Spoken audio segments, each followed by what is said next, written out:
Vamos a seguir y vamos a volver a compartir. Siempre hay que compartir de nuevo y siempre vamos a seguir. ¿Ok? Y estamos compartiendo. Wow, ¿dónde estará?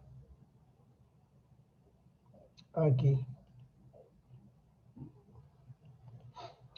Ok. Eso era.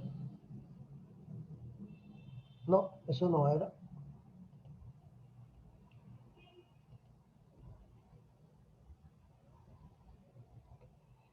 ¿Dónde será que está el que yo abrí? No, ese no es tampoco.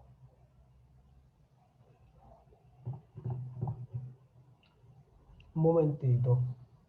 Aquí. Ok. Muy bien, entonces, ese fue el primero que designó el nombre de química orgánica. Y eso hace ya 213 años. ¿Ok? Y él se sostenía que los productos orgánicos, como venían de seres vivos, ¿verdad? De plantas y animales, tenían como una fuerza vital. ¿Ok? Y que no existían los sistemas inertes, o sea, no vivos. O sea, que usted tiene azúcar que viene de una planta o tiene azúcar natural, ¿ok? O sintética, eso se pensaba que no eran iguales. ¿Ok? Sin embargo, después eso cambió. Y hubo algo que ocurrió en el 1828, que fue Friedrich Höller, hizo la primera síntesis de un producto orgánico. Fíjese cuánto hace de eso. Miren cuánto hace de eso. De 1828 al 2028 fueran 200 años. Pero como faltan todavía 7, son 197 años que se hizo la primera sustancia, se hizo al sintético, la primera sustancia orgánica se hizo en forma sintética. Y fue que ese Höller, un alemán, evaporó una solución de cianato de amonio, que era una sustancia química. ¿Ok? Y cuando lo hizo, obtuvo unos cristales claros, incoloros, que a menudo eran más grandes de una pulgada de largo, o sea, una sal. Y que no, o sea, no era más que el mismo, la urea. O sea, se constituyó y fue accidentalmente. No crea que él estaba buscando eso. Él simplemente evaporó, puso a evaporar el cianato de amonio y el cianato de amonio produjo con el calor unos cristales de urea. Pero la urea hasta ese momento solamente estaba en la orina de los animales, o sea, del hombre y los animales. Y se pensaba que no se podía sintetizar. Y ahí se sintetizó la urea, que esto, cuando se caló el cianato de amonio en presencia de metano, en presencia de metano, perdón, este cianato de amonio, y al calentarlo los dos, esto que es inorgánico, el cianato de amonio, que es un ion de carbonato de nitrógeno y de SNH4, es tetrahidrólisis de nitrógeno. Y le dio entonces la urea, que fue este mismo compuesto que está acá. Ya usted ve que tiene que ajustarse porque no tienen la misma cantidad de elementos. Aquí hay 4 hidrógenos y aquí solamente hay 3. ¿Usted ve? Y aquí hay solamente 2 nitrógenos y aquí hay 3 nitrógenos. O sea que no está ajustada la reacción. Pero esta es la urea. Entonces esa misma fórmula de la urea, que es esta estructura que está acá, está en la orina y la sintetizaron. Eso hizo que el hombre automáticamente comenzara a desarrollar sustancias orgánicas en laboratorio. ¿Ok? Entonces esto hizo que se desarrollara la ciencia de la química orgánica desde 1850, o sea, casi 20 años después, 22 años después de descubrir la urea. ¿Ok? Berzelius, que fue un químico alemán, ¿verdad? Hizo la síntesis de la urea después de Höller. sea, Friedrich Hölle es el que la hizo. Él era discípulo de Berzelius, que es el padre de la química orgánica. El que creó el nombre de química orgánica fue Berzelius. Y ese Hölle era su alumno. Y cuando él lo hizo, él fue corriendo donde a decirle que había desarrollado una sustancia orgánica a partir de una inorgánica. ¿Ok? Entonces hizo muchas veces el experimento para convencer a Berzelius hasta que vio que siempre daba lo mismo. O sea, que no era falso. Y ahí se cae la teoría de la vitalidad, o sea, del vitalismo. ¿Qué es la idea de vitalismo? Bueno, que la materia orgánica tiene una energía vital, una fuerza vital, y ya se sabe que no. O sea, químicamente hablando. Ahora, espiritualmente hablando o teológicamente hablando, no sé, ¿verdad? Porque el mundo es holístico. Uno no sabe si una sustancia orgánica que viene de una planta o que usted la hace en el laboratorio tienen ante la naturaleza el mismo magnetismo, o sea, el mismo comportamiento, no químico, sino un comportamiento general, un comportamiento holístico. Entonces, a partir de ahí se decidió, o sea, que se podía obtener urea sin usar riñones. O sea, eso fue lo más, el hito, eso fue un hito. Eso marcó la diferencia en la historia de la química, porque de ahí en adelante comenzó a desarrollarse la química. ¿Ok?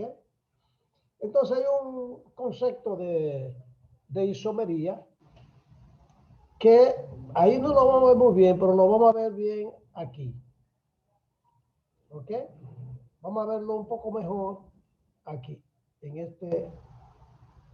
Vamos a quitar esto de acá. Y vamos a ver este pequeño libro que yo se lo voy a mandar a ustedes. Y vamos a ver su primera parte de este libro. Y vamos a ponerlo un poco más pequeño, la imagen más pequeña para visualizarla mejor. Escúchame un segundito, por favor, que estoy solo en la casa y están tocando ahí.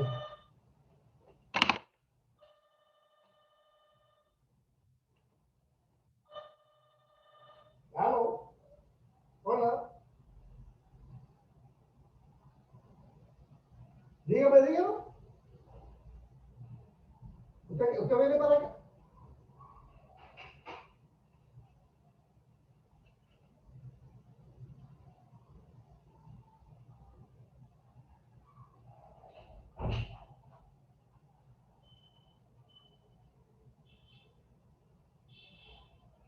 Dime, José.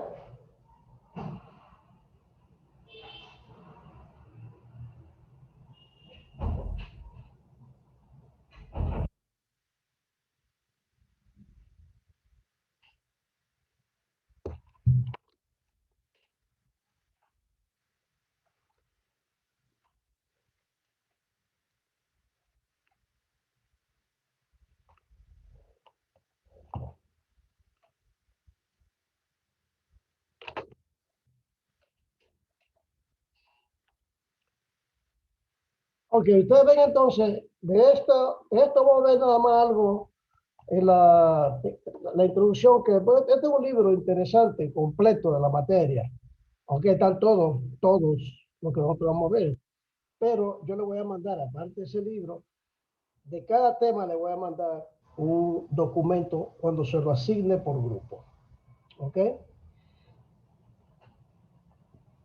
Muy bien. ¿Qué queremos ver de aquí? Lo que nosotros estamos viendo ahora mismo de los isómeros. de, lo, ¿De qué se trata la química orgánica? ¿Qué es eso, la química orgánica? Entonces vamos a verlo así en un resumen rapidísimo. ¿Ok? Decía que se hace referencia a los seres vivos, que son organismos, por eso se llama orgánica, porque los seres vivos tienen organismos, son organismos. Hay microorganismos y hay macroorganismos. Por lo tanto, se llama orgánica porque viene de esos seres vivos que tienen organismos, ¿verdad? Se creía, ¿verdad?, que solo podía venir de una parte viva esa materia orgánica. La diferencia, Ya eso lo dijimos ahorita, pero vamos a resaltar esto, que la mayoría de los compuestos en la materia orgánica solamente tiene 4 elementos principales, que son carbono, hidrógeno, oxígeno y nitrógeno. Y a veces tiene azufre y fósforo, y a veces tiene algunos metales, por ejemplo. Pero son como, mire, toda la materia orgánica del mundo, toda la materia orgánica, solamente tiene entre 7 y 9, vamos a decir, entre 3, entre 4 y 9 elementos de la naturaleza. No, pero los hidrocarburos nada más tienen 2, que son carbono e hidrógeno. Y los hidrocarburos son una cantidad inmensa. ¿Ok? En cambio, los inorgánicos de la tabla periódica, que son 118, la orgánica solamente usa de hasta 7, 8 como mucho. Los demás son en la química inorgánica. Un momento.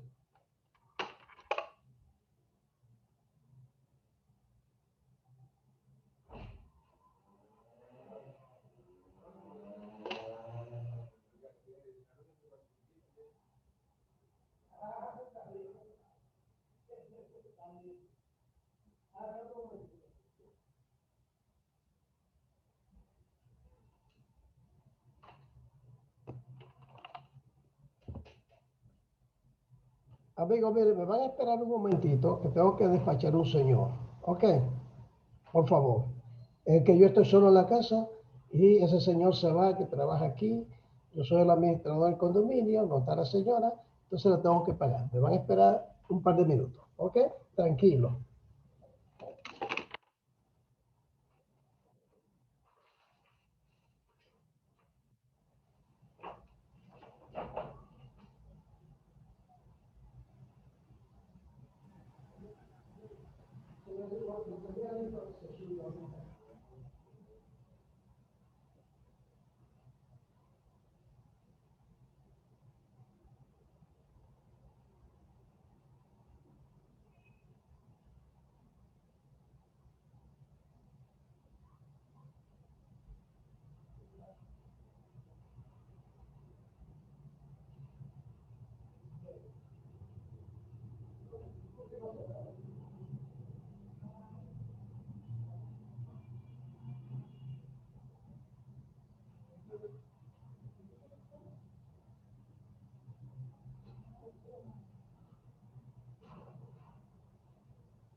Bueno, lo siento, ¿están ahí todos? Digan que sí, digan. Ok. Sí, Fue, sí. fue que se me presentaron dos y tuve que tratar, ¿ok? Entonces, la química orgánica se llama también química del carbono porque el principal de todos los elementos de la naturaleza que forman la química orgánica es el carbono. Por eso se llama química del carbono. ¿Ok? Entonces, después que se hace la urea, entonces comienzan a investigarse los productos naturales. Y ahorita estamos así. Ya,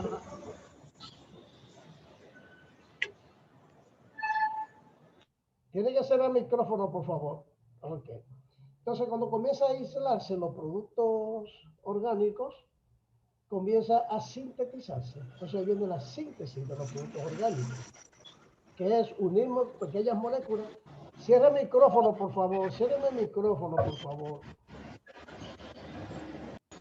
Cierre el micrófono, por favor. Ok, gracias. Es que es un problema, yo le digo, porque si ustedes entran con el micrófono abierto, se oye mucho ruido. ¿Ok? Entonces, ¿qué hace la química orgánica? Que comienza a investigar las sustancias orgánicas y a sintetizarlas. Y la síntesis consiste principalmente en hacer moléculas grandes de moléculas pequeñas. ¿Ok? De moléculas pequeñas. Por ejemplo, si une una molécula de, de etileno, bueno, pues une muchas moléculas y hacen polietileno y tienen una sustancia diferente. Y así comenzamos a tener, por ejemplo, del almidón sintético, hay almidón sintético. Hay toda la mayoría de los productos químicos de la medicina, por ejemplo, es a base de carboximetilcelulosa sintética, porque no la puede coger de la madera. Y son moléculas grandes. Y después ya nosotros tenemos prácticamente toda la química orgánica reproducida. Imagínense ustedes, para que ustedes tengan una idea. Los primeros vehículos que andaban con ruedas fue a principios del año 1905, por ahí, 1900. Entonces esos carros que tenían goma, esas gomas eran orgánicas, o sea, esas gomas eran de plantas de caucho. O sea, las plantas de la caucho, le sacaban una resina, le cortaban así la piel, la cáscara, ¿verdad? La corteza, y salía una resina en la planta de caucho, entonces esa resina la procesaban y sacaban una goma muy fuerte. Bien, ya eso no se podía. Entonces, las plantas de caucho estaban desapareciendo en los Estados Unidos. Entonces, que era el principal productor. Entonces se hace sintético y toda la goma de los carros son de caucho sintético. El mismo caucho, la misma molécula. ¿Ok? Lo mismo ocurre, imagínense ustedes, la producción agrícola no puede alcanzar la demanda. Entonces se hace sintético muchísimas cosas. Que la gente cree que está comiendo algo natural, pero está comiendo algo sintético, incluso en la industria de alimentos. La margarina es sintética, porque la margarina es una hidrogenación de aceite vegetal, pero a veces no hay aceite vegetal suficiente y se recurre a aceites orgánicos, pero sintéticos. ¿Ok? Lo orgánico, o sea, que sea sintético, no se dice que son, o sea, no le quita que sean orgánicos, o sea, aunque sea sintético. ¿Ok? Entonces, eso quiere decir que la síntesis de productos orgánicos, el enlace químico juega un papel importante, muy importante. O sea, los enlaces químicos se forman o se rompen para producir reacciones químicas. Entonces eso no lo pueden hacer con productos naturales o con productos sintéticos, o simplemente una molécula se manipula sintéticamente y se forma otro producto. Si todos los días se producen productos sintéticos nuevos. Por eso el conocimiento del enlace químico fue básico para poder hacer la industria de la síntesis de materiales. ¿Ok?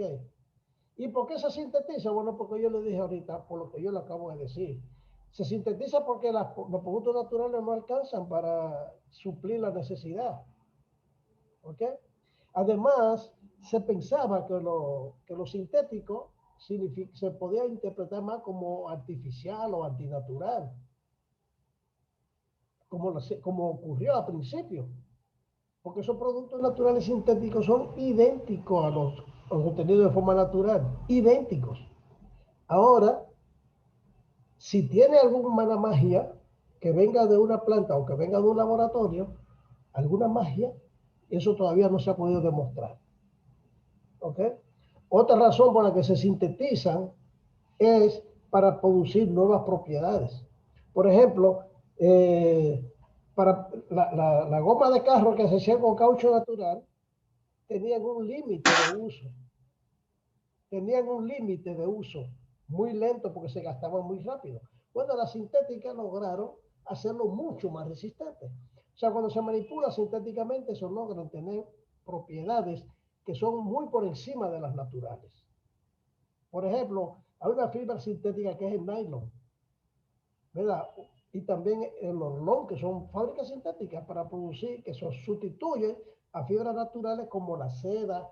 La seda es natural, la seda la produce un gusano, o la producen abejas, o la producen arañas. El algodón, que es natural, que lo produce una planta, ya se hace sintético. El cáñamo, que es una planta como la cabuya, ustedes conocen la cabuya, ¿verdad? Eso ya no se puede esperar tener plantaciones grandísimas de cabuya para poder hacer hilo y sogas. Ahora va a ser sintético. ¿Ok? O sea, eso es infinito prácticamente la producción de productos sintéticos. Todos los plásticos son sintéticos. Todos los detergentes que usted oye son sintéticos. Los insecticidas, herbicidas, anticonceptivos, todo eso son hechos sintéticamente. O sea, son productos naturales que se reproducen en el laboratorio y se mejoran en el laboratorio. ¿Ok? Muchas veces los químicos orgánicos, ¿verdad?, se sintetizan para comprobar ciertas teorías, ¿verdad?, como por ejemplo la síntesis de algunos compuestos para propósitos, para diferentes propósitos. Se sintetizan, por ejemplo, hay productos naturales que se sintetizan para diversión o para, o sea, pero que son un propósito de diversión o de entretenimiento o de belleza. Por ejemplo, algunas estructuras geométricas que resultan estéticamente agradables se pueden modificar para dar lugar a una molécula con átomos de carbono. O sea, se hace de todo. ¿Okay? En la vida diaria ya usted sabe que la química orgánica está presente en todo. Estamos rodeados de compuestos orgánicos. Todas las reacciones que tienen lugar en la materia viva son compuestos orgánicos. Lo que nosotros hacemos orgánicamente, todo nuestro metabolismo es orgánico. Por lo tanto, resulta a veces muy difícil entender la vida desde el punto de vista físico. No quiere decir eso que los productos químicos naturales y sintéticos sean idénticos en todo. O sea, no es que sean idénticos en todo, no sabemos. ¿Ok? Para nosotros saber los principales componentes de la vida, ¿verdad?, son la proteína, los carbohidratos, los lípidos, o sea, las grasas, los ácidos nucleicos, que es el ADN de que está hecho nuestra célula, ahí donde está la memoria de nuestra célula, la membrana de la célula, o sea, todo eso son compuestos orgánicos. Y durante el desarrollo de este libro, ellos dicen, se ven sus diferentes estructuras. Nosotros no vamos a ver eso aquí, porque eso se ve en bioquímica, no en química orgánica. En química orgánica nosotros vamos a ver los carbohidratos, los hidrocarburos y los carbohidratos. ¿Ok? Pero sobre todo derivados de hidrocarburos. Todos esos compuestos orgánicos que traen los seres vivos se llama bioquímica y ustedes no van a dar esa materia. Creo que no, porque eso es para los que estudian medicina. Es bien interesante. ¿Ok? Entonces, pues, sustancias orgánicas que son muy comunes, que usted las usa diariamente, son los aceites, la gasolina, los neumáticos que elige del carro, la ropa sintética. Difícilmente usted tenga una ropa puesta que sea natural. Y ese algodón que tiene es sintético, la mayoría. ¿Okay? La madera de los muebles, también la madera natural no se ha sintetizado. Se sintetiza, pero para otro propósito, no para construcción, no para hacerla grande, sino para otro propósito. ¿Ok? En cualquier cosa que usted piense, hay productos orgánicos. O sea, el producto orgánico está en la vida diaria, En todo lo que nosotros, todo está lo que nosotros vemos está lleno de productos orgánicos. ¿Ok? O sea, todos los términos que hacen referencia a sustancias orgánicas, todos se refieren, se pueden estudiar en la química orgánica. Ok, ¿cómo está organizada? Bueno, como está organizado el libro no me interesa, pero sí, esta, le voy a decir lo que me interesa de acá, que son enlace e isomería. De eso tenemos que hablar algo para poder entender lo que vamos a ver más adelante. La isomería es muy importante en la química orgánica y el enlace químico todavía mucho más. Por ejemplo, vamos a poner y vamos a ir revisando estos términos de esta parte introductoria. Decir lo que es un enlace químico y lo que es una isomería. Lo que dieron conmigo, recuerda, nosotros tuvimos mucho tiempo en enlace químico. Para usted saber el tipo de enlace, tiene que saber lo que es enlace químico, los diferentes tipos de enlace. Hay enlace iónico, enlace covalente polar, enlace covalente no polar. Hay enlace doble, enlace triple, enlace simple o sencillo. ¿Ok? Por ejemplo, hace una pregunta, ¿por qué el azúcar se derrite a 185 grados, mientras que el sodio, la sal, el cloruro de sodio, se derrite a 800 grados? O sea, ¿por qué esas dos sustancias se disuelven en agua y el aceite no?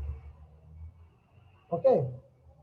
¿Por qué una molécula de biturato de metilo huele como manzana y no es manzana? Huele como manzana. Mientras que una molécula de acetato de propilo huele, o sea, que tiene los mismos átomos igualitas, pero huele a pera. Yo quiero que ustedes sepan que todos esos productos que ustedes compran en el supermercado de alimentos que son coloreados y saborizados con productos orgánicos sintéticos. Usted compra un sobrecito para hacer un jugo de pera, ese jugo de pera no es de pera, ese jugo de pera es sintético completamente. Porque ya se conoce la fórmula del acetato de propilo y el acetato de propilo está en la pera. Entonces la pera, el olor de la pera es del acetato de propilo. Bueno, pues si usted sintetiza acetato de propilo, usted le puede dar sabor a pera a cualquier cosa. Yo recuerdo, nosotros una vez hicimos una pasta de tomate sintética. No era totalmente sintética porque utilizamos una semillita que se usa para colorear, pero le agregamos mucho almidón para aumentarlo y tuvimos que ponerle color y sabor natural, digo artificial. Y nadie pensaba que eso no era de tomate. Olía a tomate, sabía a tomate, se veía como tomate y se le echó un aceitito para que brille igual que la salsa de tomate natural, que no lo tiene natural. Ese sabor, ese olor que usted ve de la pasta de tomate no son así, eso se le agregan colorantes y sabor, potenciadores de sabor. ¿Ok? Entonces, para responder a esa pregunta, ¿por qué uno huele a otro? Entonces hay que entender cómo se enlazan los elementos químicos para formar un compuesto. O sea, la clave está en el enlace químico de una estructura y la distribución de los elementos dentro de esa estructura. ¿Ok? Entonces, como ya ustedes dieron química 1, vamos a suponer que usted sabe lo que es enlace químico. Entonces, hay que revisar brevemente. Aquí se va a dar una revisión sencilla de eso para recordar, algo para recordar, ¿ok? ¿Cómo se encuentran ordenados los electrones en un átomo? No lo vamos a ver porque eso es configuración electrónica. Que ustedes tienen que saberse la configuración electrónica. ¿Ok? Tienen que saber los orbitales y saber lo que es un orbital. Es necesario eso, repasarlo. Usted tiene que repasarlo. No sé si ustedes lo han visto. Si usted quiere, yo le pongo una clasecita, un videíto en la plataforma, recordando lo que es la configuración electrónica y recordando lo que es la tabla periódica y recordando lo que son los orbitales.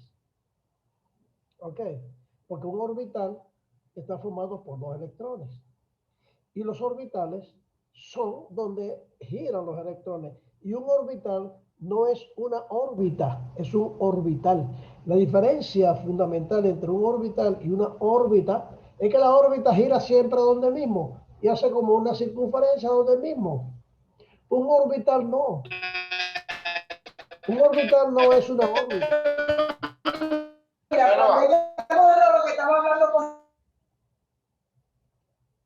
Gracias por cerrar su micrófono. Cuando decimos una órbita es cuando usted coge una piedrecita y la amarra de un hilo y la gira, y siempre gira donde mismo, es una órbita. Ah, pero un orbital no es eso. Un orbital es cuando esa piedrecita gira en diferentes círculos, en diferentes círculos. O sea, que va haciendo así, y va formando un orbital. Un orbital es, usted coge, mire, para que entienda lo que es un orbital. Usted coge una vejiga, de esas que son como larguitas, ¿verdad? La infla, pero no la infla tanto, no le echa tanto aire. Y después coge así y la dobla, así, la gira, y la hace con una gargantica en el medio y se ponen dos vejiguitas. Es un orbital. Esas dos vejiguitas es un orbital. ¿Ok? Así es que andan los electrones en orbitales y cada orbital tiene dos electrones, dos. Y si ustedes se recuerdan que eran los electrones giran en tantos orbitales como cantidad de electrones tenga el nivel. En el primer subnivel, que es el orbital S, caben dos electrones y ahí hay un orbital esférico, o sea, una esfera. Pero hay otro B en P, que no son orbitales P, que es P1, P2 y P3, P1, P2 y P3, son tres orbitales. Por tanto, los orbitales son SP. No hay orbitales D y F, o sea, no hay electrones de valencia. ¿Ustedes recuerdan lo que son los electrones de valencia?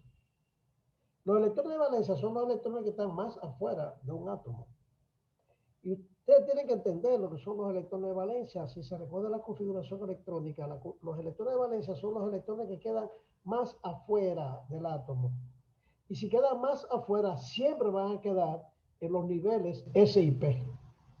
Y fíjense que en los niveles S y P, en el nivel S caben dos electrones, en el nivel P caben 6.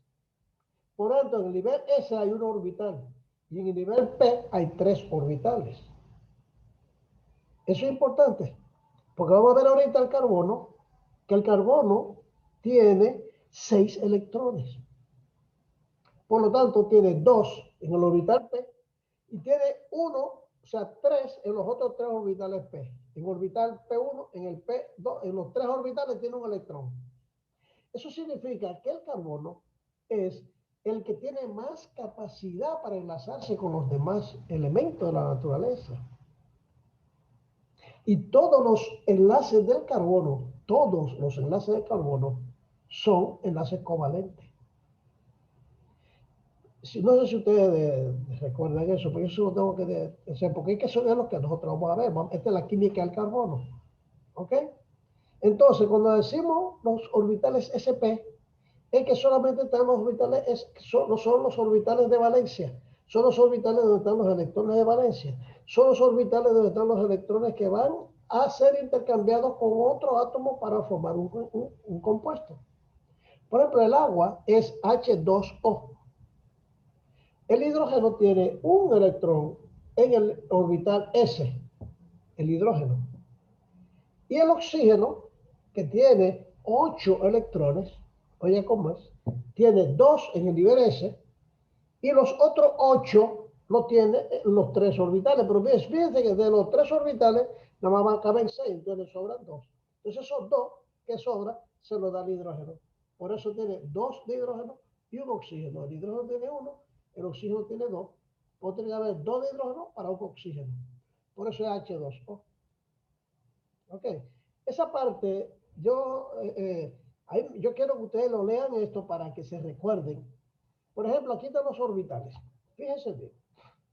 En el subnivel S hay un orbital. Un orbital. En el subnivel P hay 3 orbitales. Y en el D hay 5 orbitales. Ni se pone el F porque el F nunca va a intercambiar. A veces se dan orbitales D. con algunos elementos especiales. ¿Ok? Con algunos elementos especiales. Entonces, la cantidad total de electrones que hay por capa, en este hay 2, porque en este orbital hay 2. Aquí hay 2 y aquí hay 6, por lo tanto hay 8. Aquí hay 2, aquí hay 6 y aquí hay 10, por lo tanto hay 18. De ahí en adelante, todos los elementos tienen 18 electrones. Claro, en los 4 orbitales tiene 32. Entonces, si usted recuerda la configuración, la distribución de los electrones, los primeros 18 elementos, vamos a ver, porque son 118 elementos. Por eso, en vez de poner esta distribución así, usted ve 1, 2, S. Ya tiene 2 en S. Aquí 2P, 3S, 3P. Eso es para ir viendo la configuración que termina siendo la configuración electrónica. Creo que la tengo por aquí. Si no, la buscamos y la hacemos de cómo debe ser la configuración electrónica. Que me gustaría que ustedes lo revisen. Incluso para nosotros poder seguir adelante, ahí me gustaría hasta asegurarme de que ustedes entienden lo que es la configuración electrónica. Entonces, cuando los elementos se van a unir, lo usen intercambiando electrones de valencia. O sea, ¿cuáles son los electrones de valencia? Son los electrones que quedan en los subniveles S y P, en los orbitales S y P. Y el S cabe en 2 y en el P caben 8. Y esos son siempre los últimos, porque están más afuera.